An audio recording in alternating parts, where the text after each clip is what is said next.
focus on rider fitness. Now, we all know our horses have to be fit and our horses have to be supple, but how many riders are supple too? So some of you who know me know that I've actually had my knees rebuilt because I got bow legs from being on a horse pretty much as I can since I was very, very young. So it was even more necessary for me to always keep the rest of my body very strong and supple. Your spine needs the support of your core muscle and your abs because the spine needs to be super supple, but it often is under a lot of duress with the bouncing horse underneath you, with the horses sometimes saying no. So you need to be strong and supple so you don't injure yourself. You also need to be strong and supple so you can go with your horse. So I'm going to take you through a few stretches that were given to me by a girl who was once on the British team, and the physio designed them for them. They're very simple. I hop out of bed. Sometimes I put on some really beautiful meditation music, which Greg loves, don't you, Greg? And I breathe my way through them. So I use it for two things, to stretch, and I also use it as just a little bit of meditating. And then after that, I'll take you through some really quick core muscle exercises, which I also do when I get out of bed. You don't have to go to the gym. You don't have to find half an hour. Just give yourself 10 minutes every morning, and your body and your horses will thank you. The first one, lie on our side. Keep your shoulders stacked over each other. Keep your hips stacked over each other. Arm at shoulder height. And then gently, in an arc, bring your other arm out here. Allow your head to follow it. They say that it's better to do these in the evening, but for you mums out there, it's very hard to find time to yourself in the evening. So I actually do mine in the morning. If I'm super sore, then I'll take some time to do it again I do mine in the morning. If I'm super sore, then I will take some time to do it again in the evening, but I very rarely have the time to take away from my family. All right, and you just hold the stretches, minimum 60 seconds. 3 minutes is good, but just hold it until that little stretchy feeling, shouldn't be pain, just a stretchy feeling, just hold it till it backs off and breathe into it. So breathe in through your nose, through your belly, and out through your nose or your mouth. If it's your mouth, sigh it out. If it's your nose, do it slow. Good, and then we do that the other way. And then the next one is knees to your chest. So bring your knees up, hug them in nice and tight. I often can't feel this one. If I've had a horse that's got a really weird shaped saddle or something, I can feel it a little bit, but generally this one doesn't pose too much interest for me. And then, I don't know, think of a pencil for this one. Breathe in again through your nose, so really through your belly as well.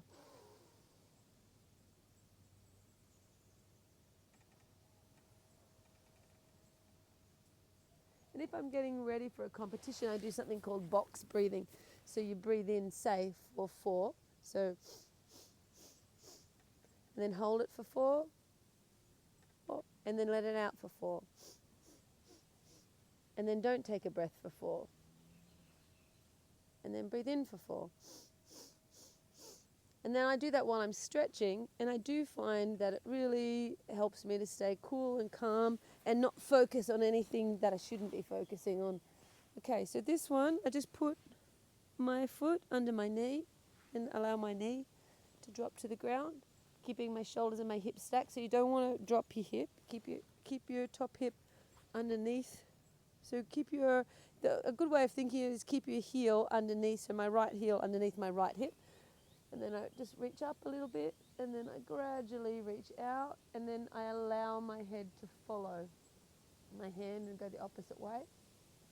And then I will do all this, the first stretch left and right, and this one left and right too. And sometimes I'll actually just turn over to my hand. So really, if I'm feeling super supple, and then press my knee back down, and it'll just give me a deeper stretch.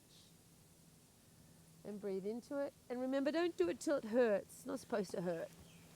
You want to feel it, but you don't want it to actually hurt.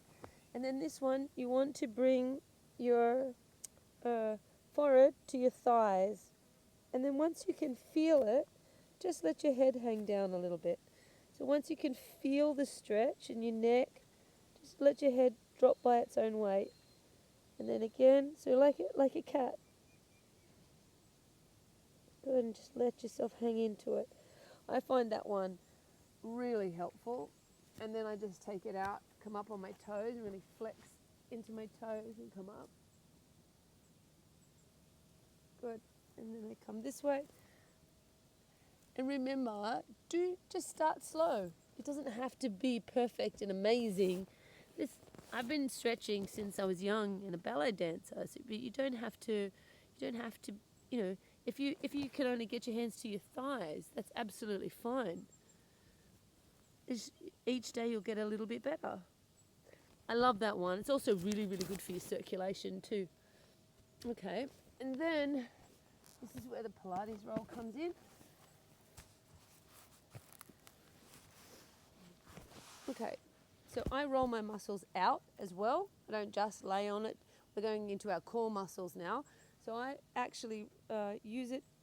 I keep my hair up when I do this, otherwise your hair rolls underneath the roll and it pulls your hair, which is not so nice. Okay, so I roll my back out, and you'll often hear your spine go crack, crack, crack, crack, crack as you come down this way. And I often hold this one. I love that stretch down the front of my thighs. It feels really good. And then you can roll it up. Oh, there's a crack. I'm saving myself money on osteo and physio bills. I think by looking after this, I don't think that I would be able to ride the amount I ride and live such a physical life that I live if I didn't do this every day. I don't think it'd be possible. And I'll roll that right down to my ankles as well. And then you've got your other ones that you can do. I personally always find this super painful, but the osteo assures me that it's a really good idea. You often hear me squeaking with these ones, so you can go, that really hurts on the side. And I know I said it shouldn't really hurt, but that one still really hurts every time I do it. All right, so it won't bore you, but you get the idea. You're rolling your muscles out. You're rolling your muscle fascia a little bit so that it doesn't get stuck and tight, and then it injures. Okay, these are your core muscles. You can do as many repetitions of this as you want. If you're super fit and you just want the core muscle side of it, you can put weights on your ankles. All right. These, again, were designed by an osteopath. Okay.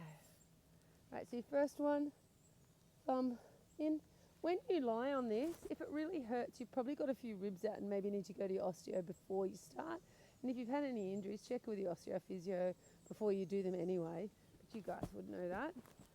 All right, so we're going to lift one leg up, and then down. And I incorporate my breathing into this too. So I breathe in, hold it, and out. And then you can just change your breathing how you like. But obviously if you're doing it too quick, you're not going to build your core muscle as well as if you do it a little steadier. Okay, so I do 20 of those, so it's up to you how many you do. If you're rolling all over the place on your roll, just do 2, and then tomorrow do 3.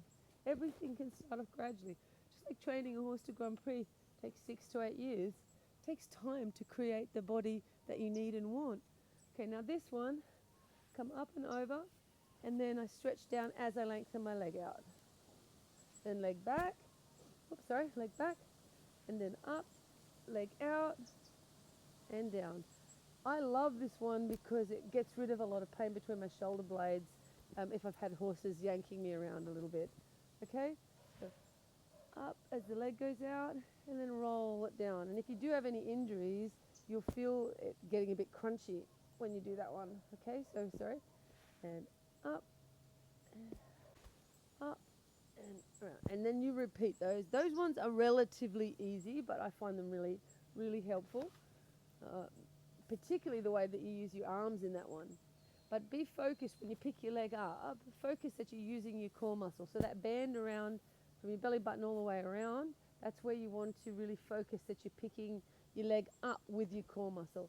And then put your elbows as level as you can with your shoulders. It's a little bit harder here because the ground's not super level. Okay, and then take a deep breath in. Right leg up, left leg meet it, right leg down, left leg down, left leg up, right leg to meet it, left leg down, right leg down, right leg up, left leg up, right leg down, left leg down, and so on. That one actually is a little harder than the others. Now this one I'm going to struggle to demonstrate because I am on quite uneven ground here. but we wanted to come outside and do it. So arms out to the side, nice and long through the body. And then you lift your arms and your legs simultaneously, which will require a little bit of balance. If you can't keep your balance, keep your hands on the ground. And basically, what I then do with my arms up is I start to just do little leg lifts, just little leg lifts up and down, or walk it a little bit. And that should keep your back as supple as you're going to need it to absorb that massive impact of sitting on a 700 kilo animal bouncing off the ground as big as he can. And if you're able to keep your spine strong and supported by your tummy muscles and your thighs are loose, you should find that your horses start to have a little bit more expression.